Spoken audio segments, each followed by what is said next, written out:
नमस्कार, न्यूज 18 राजस्थान पर आप सभी का स्वागत। मैं हूं आपके साथ हेमंत कुमार। चलिए रुक करते हैं सुपरफास्ट खबरों का।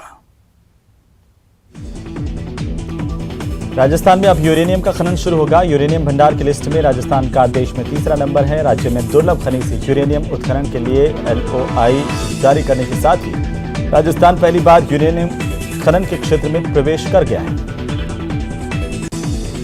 खान मंत्री प्रमोद जैन भाया के मुताबिक राज्य सरकार ने सीकर के पास खंडेला तहसील के रोहिल में यूरेनियम खनन के लिए यूरेनियम कॉर्पोरेशन ऑफ इंडिया को खनन पट्टा का लेटर ऑफ इंटेंट LOI जारी कर दिया है। कोविड स्वास्थ्य सहायकों का आंदोलन लगातार जारी है। आज प्रदेश भर में स्वास्थ्य सहायक संविदा कैडर में शामिल किए जाने की मांग को लेकर जिलों में मुख्यमंत्री के नाम ज्ञापन सौंप रहे हैं। इधर शहीद स्मारक पर भूख हड़ताल का चौथा दिन है। आज भी 7 स्वास्थ्य सहायकों की तबीयत बिगड़ने की वजह से SMS अस्पताल में भर्ती किया गया। कोविड स्वास्थ्य सहायकों ने कहा कि कांग्रेस अग्निवीरों की चिंता कर रही है, लेकिन स्वास्थ्य सहायक पिछले कई दिनों से आंदोलन कर रहे हैं। प्रतापगढ़ में विधायक रामलाल मीणा के नेतृत्व में कांग्रेस पदाधिकारियों और कार्यकर्ताओं ने महात्मा गांधी चौराहे पर केंद्र सरकार की अग्निपथ योजना का विरोध करते हुए धरना प्रदर्शन किया है। कांग्रेस की ओर से इस योजना को वापस लेने की मांग की जा रही है। अलवर में जिला कांग्रेस कमेटी की ओर से कंपनी बाग में शहीद स्मारक पर केंद्र सरकार की ओर से शुरू की गई अग्निपथ योजना के विरोध में सत्याग्रह कार्यक्रम का आयोजन किया गया। इस कार्यक्रम में कैबिनेट मंत्री टीकाराम जूली समेत पार्टी पदाधिकारी और कार्यकर्ताओं ने सड़क पर उतरकर प्रदर्शन किया। कोटपुतली के दूदू कस्बे में विधायक बाबूलाल नागर के नेतृत्व में कांग्रेसी कार्यकर्ताओं और युवाओं ने आक्रोश मार्च कर धरना दिया। इस दौरान उन्होंने केंद्र की सरकार के खिलाफ प्रदर्शन करते हुए जमकर नारेबाजी की। विधायक बाबूलाल नागर ने अग्निपथ योजना को युवाओं के साथ छलावा बताया। उन्होंने केंद्र सरकार से इस योजना को निरस्त करने की मांग की। पिछले दिनों प्री मानसून की सामान्य बारिश में जैसलमेर के GPF ऑफिस में पानी भर गया था। इस वजह से कर्मचारियों को इस बात का डर है कि अगर फिर से बारिश हुई और GPF ऑफिस में पानी भरा तो आखिर क्या होगा। GPF ऑफिस में करीब 23,000 कर्मचारियों का रिकॉर्ड है। यहां पर जगह जगह फाइलों के ढेर हैं और आशंका इस बात की है कि तेज बारिश में ये रिकॉर्ड पूरी तरह से नष्ट हो सकता है। कोटा में गड्ढे में गिरने के बाद करंट लगने से युवक की मौत हो गई। हालांकि इससे इलाके में हड़कंप मच गया। मृतक सोनू स्टेशन के इलाके में पान की दुकान चलाता था। परिजनों ने ठेकेदार और बिजली विभाग के खिलाफ कार्रवाई करने और उचित मुआवजा दिलाने की मांग को लेकर आक्रोश जताया। वहीं परिजनों ने शव उठाने से इनकार कर दिया। अजमेर भीलवाड़ा राष्ट्रीय राजमार्ग पर भीलवाड़ा से अजमेर आ रही रोडवेज बस खड़े ट्रेलर से टकरा गई। हादसे में 1 दर्जन यात्री घायल हुए, जिन्हें इलाज के लिए स्थानीय अस्पताल ले जाया गया। इन घायलों में से हालत गंभीर होने पर आधा दर्जन यात्रियों को अजमेर रेफर किया गया। यह हादसा रोडवेज बस चालक की लापरवाही की वजह से हुआ। डूंगरपुर शहर में पैदल घर की ओर जा रहे जिला अस्पताल के लैब टेक्नीशियन की कार की टक्कर से मौत हो गई। कोतवाली थाना इलाके के शिवाजी नगर हाउसिंग बोर्ड इलाके में यह हादसा हुआ। तेज रफ्तार ऑटो की टक्कर से बाइक सवार 3 लोग घायल हुए हैं। घायलों को कोटा के MBS अस्पताल में भर्ती करवाया गया। झुंझुनू के डिघाल टोल बूथ के पास हुए हादसे में 3 लोग घायल हुए हैं। हादसा टेम्पो का टायर फटने से हुआ। टायर फटने से अनियंत्रित होकर टेम्पो सड़क के किनारे पेड़ से टकराया। हादसे में घायल तीनों लोगों को BD के अस्पताल पहुंचाया गया, जहां पर तीनों की हालत अब खतरे से बाहर बताई जा रही है। टेम्पो में लाई जा रही गाय भी घायल हो गई। श्रीगंगानगर के रायसिंह नगर में देर रात को एक बाइक सवार युवक पर करीब आधा दर्जन बदमाशों ने जानलेवा हमला किया। बदमाशों ने बाइक सवार युवक पर लाठी डंडों से ताबड़तोड़ हमला बोला। बदमाशों के हमले में पीड़ित युवक की बाइक पूरी तरह से क्षतिग्रस्त हुई। वहीं उसे भी काफी चोटें आई हैं। साथ ही सूचना पर स्थानीय पुलिस मौके पर पहुंची, लेकिन हमलावर युवक तब तक मौके से फरार हो गया था। पुलिस जांच कर रही है। राजसमंद के देवगढ़ थाना इलाके में रविवार की शाम जमीनी विवाद को लेकर के 2 पक्ष आपस में भिड़ गए। खूनी संघर्ष में 2 महिलाओं के साथ ही 7 लोग घायल हुए हैं। देवगढ़ थाने में दोनों पक्षों की ओर से रिपोर्ट दर्ज करवाई गई है। इसके आधार पर पुलिस जांच कर रही है।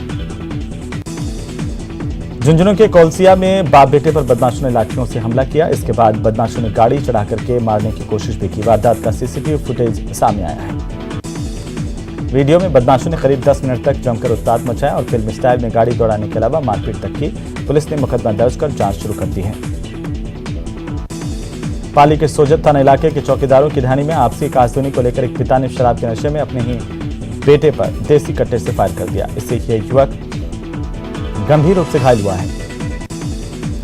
घायल बेटे को सोजत के अस्पताल में भर्ती किया गया। यहां से गंभीर हालत में इसे इलाज के लिए जोधपुर रेफर किया गया। आरोपी पिता मौके से भाग गया। झुंझुनू के मसीसर थाना इलाके के रामपुरा गांव में जमीन विवाद को लेकर परिवार के बीच झगड़ा हुआ है, जिसमें 5 लोग घायल हुए हैं। घायलों में एक महिला भी शामिल है। बांसवाड़ा में सेल्स टैक्स ऑफिसर बताकर चालक और खलासी के साथ ट्रक लूट की वारदात में नया मोड़ आ गया। लूटा गया ट्रक 3 दिन से कुशलगढ़ थाना इलाके के घाड़ोदरा घाटी पर लावारिस पड़ा रहा। इसमें भी शुरुआत के करीब 15 घंटे तक बदमाशों ने ट्रक को चालू छोड़कर लोगों को गुमराह करने की कोशिश की। लावारिस पड़े ट्रक की सूचना पर सदर थाना पुलिस ने बीती रात को ट्रक को मौके से बरामद किया। बांसवाड़ा के थापड़ा पुल पर टेम्पो चालक से लूट की वारदात हुई। टेम्पो ड्राइवर सवारी को छोड़कर बांसवाड़ा आ रहा था, तभी रास्ते में 2 बाइक पर सवार 5 बदमाशों ने उन्हें रोक लिया। बदमाशों ने टेम्पो चालक से शराब पीने के लिए रुपए मांगे। मना करने पर बदमाशों ने धारदार हथियारों से हमला बोला। चालक को अस्पताल में भर्ती करवाया गया है। डूंगरपुर के महुड़ी गांव के पास काम से लौट रहे प्लम्बर पर बाइक सवार 3 बदमाशों ने लूट के इरादे से हमला किया। बदमाशों ने प्लम्बर पर चाकू से 2 वार किए, जिससे प्लम्बर बुरी तरह से घायल हुआ। घायल प्लम्बर का जिला अस्पताल में इलाज जारी है। पुलिस बदमाशों की तलाश कर रही है। विराटनगर थाना इलाके के मैड गांव में बीती रात चोरों ने ज्वेलरी की दुकान पर धावा बोला। चोर यहां से एक तिजोरी और जेवरात चोरी करके ले गए। चोरी किए गए सामान की कीमत करीब 1.5 लाख रुपए बताई जा रही है। चोरी की घटना से स्थानीय लोगों में रोष है। सूचना पर पुलिस मौके पर पहुंची और मौका मुआयना किया गया।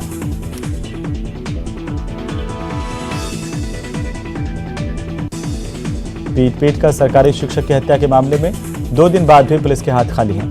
अभी तक पुलिस न तो हत्या के आरोपियों और न ही हत्या के पीछे के मकसद के बारे में कुछ पता लगा पाई है। टोंक के मालपुरा में चोरों ने मकान के ताले तोड़कर 10 मिनट में 5 लाख रुपए के आभूषण और नकदी चुराई। चोरी की पूरी वारदात सीसीटीवी में कैद हुई। आपको बता दें कि मालपुरा में पिछले 2 महीने से लगातार चोरी की वारदात हो रही है। इन सब के बावजूद आज तक पुलिस चोरी के मामलों की जांच पूरी नहीं कर पाई और न ही आरोपियों को गिरफ्तार कर पाई। भरतपुर के सेवर थाना पुलिस ने ब्लाइंड मर्डर का खुलासा करते हुए एक आरोपी को गिरफ्तार किया। आपको बता दें कि 11 जून को सेवर थाना पुलिस को सड़क किनारे संदिग्ध हालत में एक युवक का शव मिला था। पुलिस ने इस मामले की जांच में पाया कि मृतक युवक के दोस्त ने ही उसकी हत्या की थी।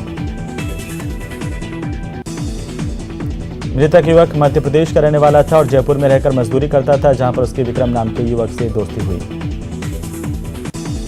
सादुलपुर में चोरों के हौसले बुलंद हैं और बीती रात को भी वार्ड संख्या 6 में घर के आगे खड़ी बाइक को चोरों ने चुरा लिया। अब सीसीटीवी फुटेज के आधार पर पुलिस चोर की तलाश कर रही है। वीडियो में 2 युवक नजर आ रहे हैं। उदयपुर में सूने मकान का ताला तोड़कर जेवरात चोरी करने के मामले में रिमांड पर चल रहे आरोपी से गोवर्धन विलास थाना पुलिस ने चोरी का माल बरामद किया। दौसा में जीआरपी की बड़ी लापरवाही सामने आई। ट्रेन से कटकर व्यक्ति की हुई मौत के बाद परिजनों ने अंतिम संस्कार किया। अब जीआरपी टीम को शव का पंजा मिला है। जीआरपी की टीम अब शव के पंजे को परिजनों को देने के लिए अस्पताल बुला रही है। जीआरपी ने मृतक के शव के हिस्सों को सही ढंग से इकट्ठा नहीं किया था। कोटा में जानलेवा हमले के मामले में फरार चल रहे एक हिस्ट्री शीटर को पुलिस ने आखिरकार गिरफ्तार कर लिया है। आरोपी पर 2000 रुपए का इनाम घोषित था। छोटी सादरी थाना पुलिस ने केसोदा ग्राम पंचायत में 6 माह पहले खेल मैदान में खेल रहे लोगों के ऊपर देसी कट्टे से फायरिंग करने के मामले में आरोपी की गिरफ्तारी कर ली। गिरफ्तार आरोपी पर 1 दर्जन से ज्यादा आपराधिक मामले दर्ज हैं। धौलपुर के कंचनपुर थाना इलाके में एक बुजुर्ग महिला घूमती दिखाई दी। लोगों की सूचना पर पहुंची पुलिस ने महिला का रेस्क्यू कर इसे भरतपुर आश्रम में भेजा है।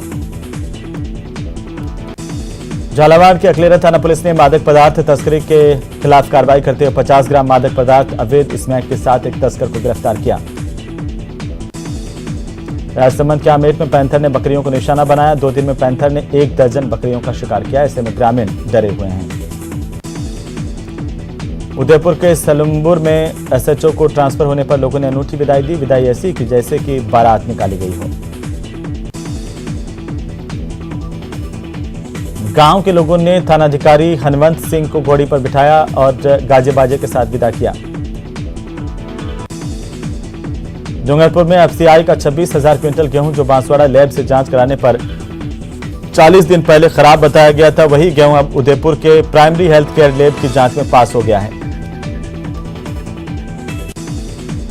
सैंपल पास होने के बाद खाद्य और नागरिक आपूर्ति विभाग ने इस गेहूं के उठाव की अनुमति दे दी। अब यह गेहूं गरीबों में बांटा जाएगा।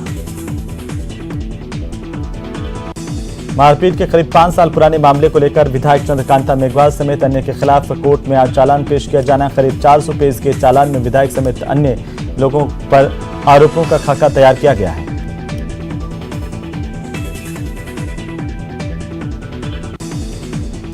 इस चालान में 35 गवाहों की सूची भी शामिल की गई है। यह चालान एससीजीएम नंबर 6 कोर्ट में महावीर नगर थाना पुलिस की ओर से पेश किया जाएगा।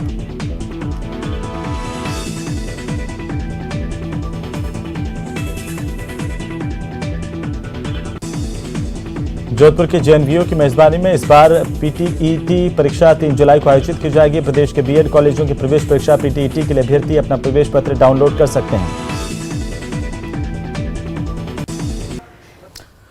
तो आप हनुमान बेनीवाल को सुन रहे थे और उनकी जोधपुर में हुंकार रैली होने जा रही है। वहीं आगे बढ़ेंगे और रुख करेंगे सुपरफास्ट खबरों का।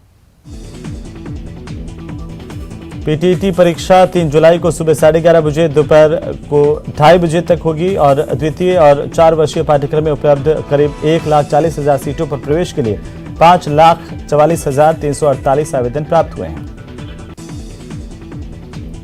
झुंझुनू के विनीत ने 26 दिनों में 2500 किलोमीटर की साइकिल यात्रा करके करीब 5 राज्यों के विद्यार्थियों को खेलों में बढ़ चढ़कर हिस्सा लेने का संदेश दिया है। विनीत बालोटिया इंडाली गांव के रहने वाले हैं और ओडिशा के भुवनेश्वर के नाइजर कॉलेज में रिसर्च स्कॉलर हैं। साइकिलिंग करना उनका शौक है। जोधपुर के कायलाना तखत सागर बिजोलोई पहाड़ियों के मध्य स्थित बिजोलोई तालाब की सफाई का अभियान शुरू किया गया है। इस तालाब की सफाई के लिए जेसीबी मशीनों का सहारा लेकर तालाब की साफ सफाई का काम शुरू हो गया है। सफाई के लिए 2 जेसीबी मशीनें लगाई गई हैं। श्रीगंगानगर में रोड अंडर ब्रिज निर्माण के चलते 2 ट्रेनें पूरी तरह से रद्द रहेंगी। सूरतगढ़ बठिंडा सूरतगढ़ पैसेंजर ट्रेन और बठिंडा अनूपगढ़ बठिंडा पैसेंजर ट्रेन आज रद्द रहेगी। जोधपुर के तेवरी स्थित दादा भगवान आश्रम में 29 जून से 3 दिवसीय गांधी दर्शन प्रशिक्षण शिविर का आयोजन किया जाएगा। उदयपुर में जगदीश मंदिर से निकलने वाली रथ यात्रा की तैयारियां अंतिम चरण में है। इस बार जगन्नाथ रथ यात्रा समिति की ओर से 1 जुलाई को निकलने वाली रथ यात्रा के मार्ग में स्वागत द्वार, आतिशबाजी और गुलाल का प्रयोग पूरी तरह से वर्जित रहेगा। भगवान जगन्नाथ स्वामी 21 फीट ऊंचे नवनिर्मित चांदी के रथ में विराजमान होकर नगर भ्रमण के लिए निकलेंगे।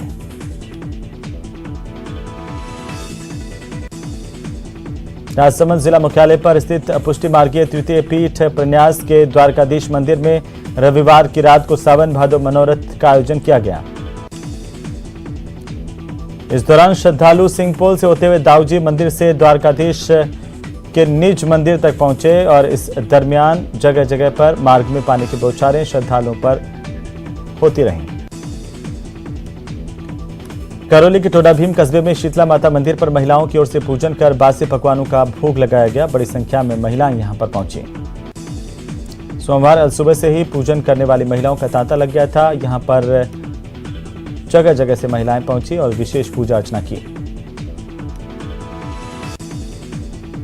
और इसी बीच बड़ी खबर जैसलमेर से, जहां पर जैसलमेर के हेरिटेज